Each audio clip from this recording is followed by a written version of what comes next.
اللہ تعالیٰ نے فرمایا کہ یا ایھا الذین آمنوا اذا لقیتم الذین کفروا زحفا، اہل ایمان جب تمہارا مقابلہ ہو جائے کافروں سے جنگ کی صورت میں،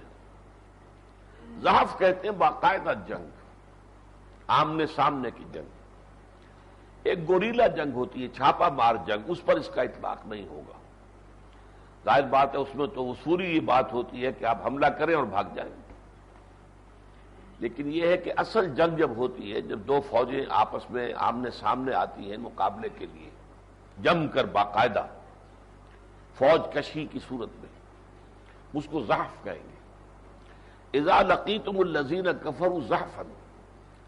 جب تمہارا مقابلہ ہو جائے اور تم آمنے سامنے ہو جاؤ کافروں کے ایک باضابطہ جنگ کی شکل میں، فلا تولوہم الادبار، تو پھر ان کو پیٹھ ہرگز مت دکھانا، ڈٹے رہنا،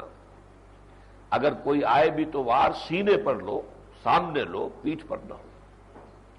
یہ در حقیقت گویا کہ ابدی اللہ تعالی کا حکم ہے مسلمانوں کو، جو بھی جنگ جائز جنگ ہو، اس جنگ میں مسلمانوں کا ثابت قدم رہنا ضروری ہے۔